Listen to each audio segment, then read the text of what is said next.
Stéphane Nomis, le président de la Fédération française de judo, est en ligne avec nous en Ouzbékistan. Bonsoir Stéphane. Bonsoir. Bonsoir Stéphane. Quel bilan vous tirez de ces championnats du monde décevants, on va le dire? Oui, c'est un mauvais bilan.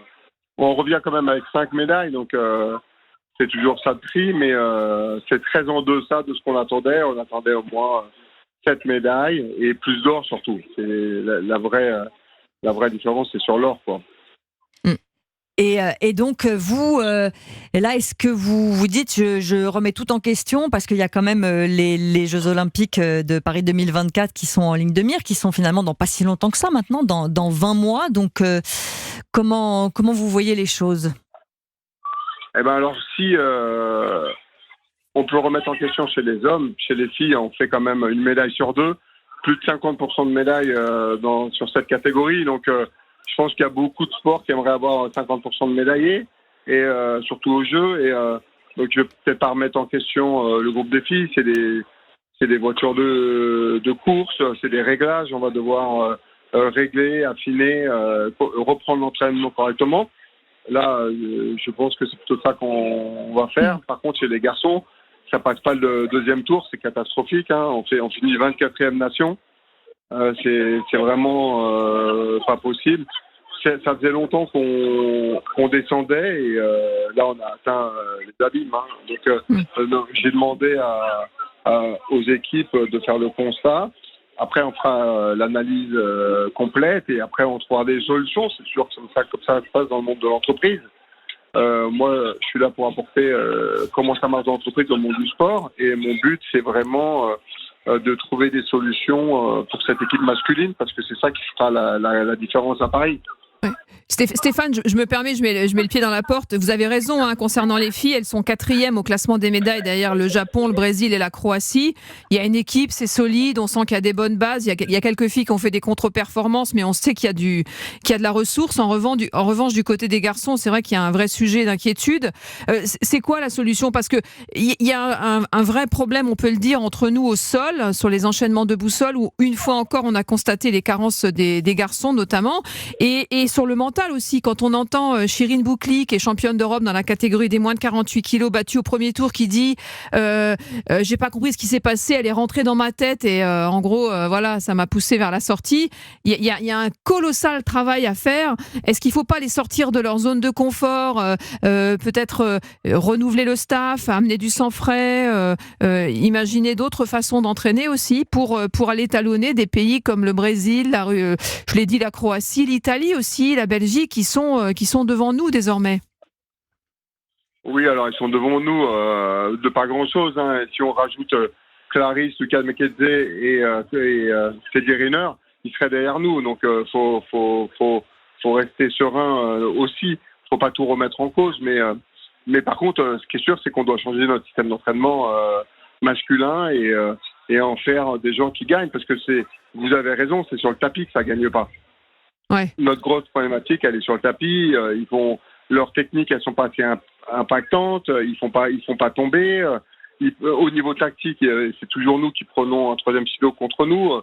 Voilà. Alors, et au sol, des fois, on perd de manière dramatique. Donc, on a un gros travail à faire sur la défense en Newaza. Certainement, c'est sûr, on va aller travailler avec le JJB, comme les Japonais y font, d'ailleurs. Comme Clarisse et Teddy aussi y font. On va devoir se professionnaliser plus, redescendre sur terre pour montrer à tout le monde qu'on n'est pas des stars, et que voilà, on perd, et qu'il faut retourner, quoi. Il faut retourner travailler. Il n'y a pas de secret. Vous parlez plus et différemment, quoi. Vous parlez d'OJJB. Pardon, est-ce qu'on peut préciser quand vous dites comme les Japonais? Parce que ils ont des cours de JJB, c'est-à-dire c'est du Newaza. Et avec des spécialistes qui font que du Newaza, donc qui sont plus forts que nous, et vont nous permettre de mieux défendre et de mieux attaquer, de trouver.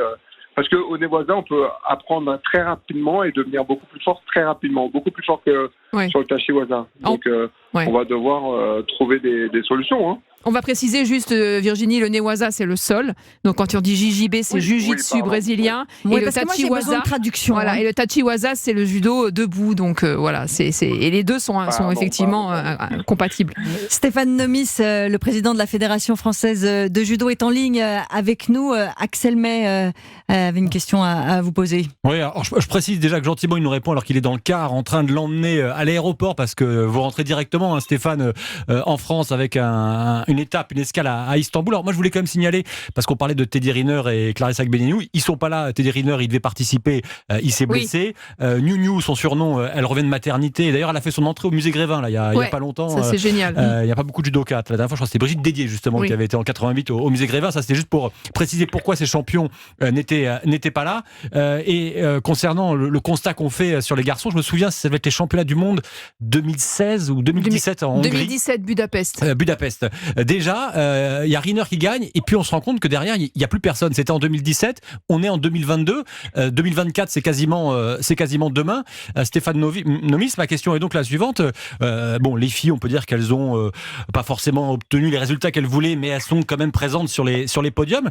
Les garçons, en 2024, même s'il y aura le public derrière eux, ça va être très compliqué. Ouais, alors déjà, le public, ça fait pas mal de choses. Hein. On s'aperçoit que là, en Ouzbékistan, ils prennent 2 champions du monde masculins qui n'étaient pas forcément... un qui était attendu, l'autre non. Donc, des surprises, il va y en avoir. Quand on joue dans son pays, il y a toujours un petit plus qui permet d'avoir des médailles en plus. Donc ça, on va y compter dessus. Mais on va devoir les entraîner en mode start-up, en mode équipe restreinte, équipe olympique restreinte, dès demain ou dans 10-15 jours, le temps de mettre en place la nouvelle gouvernance. Et on va partir au travail, quoi. Et on va faire en sorte, on va faire de notre mieux pour essayer déjà de les faire remonter en ranking, pour pas qu'ils se tapent le japonais au premier tour ou numéro 1 mondial au deuxième tour, puisque ça finirait à la fin de la partie. Mais pour les faire monter au moins dans les 8 premiers mondiaux. Nouvelle gouvernance, ça veut dire nouveaux entraîneurs ? Moi, c'est à eux j'ai nommé un directeur de notre permanence. J'ai pas l'habitude de décider à leur place. Évidemment, je donne des idées. J'essaye d'inciter au changement. Là, je leur ai dit qu'il fallait faire une vraie métamorphose et qu'il fallait se renouveler et me proposer quelque chose qui est en rupture avec ce qui se faisait, parce que ce qui se fait aujourd'hui, ça ne marchera pas à Paris. C'est-à-dire que vous cachez pas du tout, Stéphane Nomis, vous parlez clairement, quoi.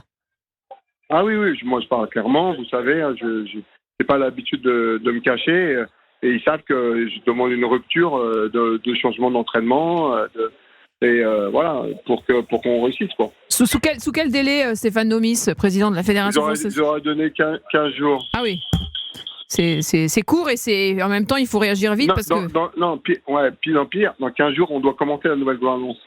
Ah, donc ça va aller plus vite que ça. Ça veut dire que dès la semaine prochaine, il pourrait y avoir du mouvement. Oui, mais est-ce que l'INSEP, c'est encore le bon modèle ? On peut se poser la question. Ça fait 20 ans qu'on a changé le modèle de l'INSEP. Il marche plus, ce modèle. Est-ce qu'on doit continuer comme ça ? Ça veut dire que les ministères, ils vont devoir nous suivre. L'agence, ça va devoir nous suivre. D'ailleurs, on discute beaucoup avec l'agence qui était avec nous. Et ils vont nous aider à changer les choses. Hein. L'Agence nationale du sport, qui chapeaute un petit peu le sport, notamment le sport de haut niveau. Et j'ai une question, moi, sur un athlète en particulier, si vous le permettez, Virginie. Bien sûr. Kenny Livez, en moins de 100 kilos, on dit beaucoup de bien de lui, champion du monde chez les juniors. Et là, il gagne son premier combat. Le deuxième, pour une histoire de kimono, qui est pas à sa taille, qui est trop court, en fait, au niveau des manches, et donc ça a une importance parce que quand on veut saisir le kimono, s'il est trop court, ça handicape l'adversaire. Il a été sanctionné, il n'y avait pas son coach à côté de lui. Et si je veux parler de cet exemple, parce qu'on en parlait je crois hier avec Céline, c'est qu'on se demande, mais c'est quand même une erreur qui ne lui incombe pas, mais c'est une sacrée erreur. Erreur professionnelle, erreur grave professionnelle. C'est faute grave pour moi. L'arbitre, il sait très bien que j'étais vraiment pas content. Il n'était pas content non plus. C'est pas acceptable de faire des erreurs comme ça au championnat du monde pour un jeune dont c'est le premier championnat du monde. Bien sûr. C'est son premier championnat du monde. C'est la première fois qu'il se confronte à des seniors. Et là, il n'est pas accompagné dans sa performance, c'est dommage. Alors par contre, ça le forme, c'est ultra formateur, mais c'est une erreur. Elle ne commencera pas deux fois, quoi. Ouais, C'est une faute, on va pas se cacher, on va pas te mentir. Ouais, non, mais c'est bien de le reconnaître, Stéphane, parce que c'est vrai que la Fédération française de judo met en place beaucoup de choses. Il y a un intendant au sein de l'équipe de France qui est chargé de tous ces aspects. Les kimonos, il y a un bleu, un blanc, il y a des règles, il y a des mesures très strictes, des manches. C'est nous qui avons créé ça. Oui, absolument. Donc du coup, c'est vrai que c'est ce gamin qui se retrouve dans le grand bain. C'est le genre de détail auquel on est très attaché. Son kimono, voilà, on vit avec. Mais il y a bien quelqu'un qui peut lui dire. Voilà, mais c'est-à-dire que oui, le kimono qui a été donné aux officiels n'était pas aux normes, quoi. Donc, ouais, mais ils ont pensé qu'il allait passer, il n'est pas passé en fait. Voilà, c'est une erreur de jugement, ouais. Ouais, 5 mm, mais c'est pas acceptable. S'il passe pas aux Jeux Olympiques pour 5 mm, on va être foudrage, quoi. Alors Stéphane Nomis. Mais par contre, c'est pas ça qui le fait perdre. Oui, c'est sûr. C'est sûr, c'est un détail. Ça le met pas dans les meilleures conditions. Non, c'est pas un détail, ça le met pas dans les meilleures conditions. Mais il a gagné d'ailleurs son premier combat comme ça. Son deuxième combat, il a pris un senior, je crois, 24e mondial. Et il n'a pas su s'exprimer correctement. Mais en plus, il s'est fracturé le doigt au début du combat. Donc, ça n'a pas arrangé le truc, quoi. Stéphane Nomis, c'est pas que je veux trouver des excuses à cette équipe de France, mais l'année d'après les Jeux Olympiques, c'est jamais facile non plus de faire des résultats tout de suite. Demandez aux Japonais 12 médailles. Et il y a d'autres pays, effectivement, qui... Il y en a qui passent à côté, comme à tous les championnats. C'est pas toujours les mêmes podiums. Mais globalement, les gens, ils ont été présents sur le championnat. Et nos filles, elles ont été là, elles ont répondu présent. Elles n'étaient pas forcément aux bonnes places. Mais par exemple, Sarah, elle n'a pas été là en individuel. Elle a perdu contre une championne olympique. Qui montait de catégorie. C'était un combat dur. Voilà. Mais par contre, en équipe, elle a repris tout le monde et elle a mis tout le monde d'équerre. Donc, au final, elle a fait quand même un beau championnat. Elle a fait 5 combats. Elle en a gagné 4. Ok, c'est pas si mauvais que ça, quoi. Et par contre, le bas, oui, sur les garçons, ils n'ont pas fait les jeux, donc ça se pose pas la question et ils n'ont pas été performants. Ça, c'est vrai, quoi. Ouais, c'est Sarah Léonie. Et c'est aussi la faute du staff, hein. C'est la faute des athlètes, du staff. On est là à leur service. On sait il y a les moyens mis par l'État, la fédération, les membres qui payent la fédération, les clubs, par tout le monde. On a le plus gros budget des pays, hein, et pour final arriver 24e mondial, c'est une cata pour nous, hein, et on le sait, quoi. Et il y a un autre sujet aussi qui pourrait être intéressant, c'est tout ce qui concerne les datas, les performances des athlètes. On a vu, les Japonais ont effectivement un staff dithyrambique. Ils ont quasiment, je crois, 2 observateurs par tatami pour prendre toutes les notes, enregistrer toutes les combinaisons, les spéciaux de chaque athlète. C'est aussi un secteur dans lequel vous devez vous améliorer. Mais ils sont venus à 80 personnes. Ils viennent, ils ont trois personnes qui analysent les combattants. Ils ont des gens qui analysent les arbitres, ils analysent les adversaires, ils analysent tout. Nous, on a commencé seulement les datas il y a 2-3 mois avec l'agence, mais ça veut dire que même si on essaie de mettre des moyens pour changer ça, est-ce que je vais avoir l'argent pour sortir mes athlètes partout et pour sortir du staff partout? Et aujourd'hui, je suis sûr que tout le monde va me dire non, mais moi, je vais leur dire, moi, si vous me donnez pas ça, je peux pas vous garantir le nombre de médailles, de mieux, le ci, le ça. Donc, au final, ça sera 5 milliards investis sur les Jeux Olympiques.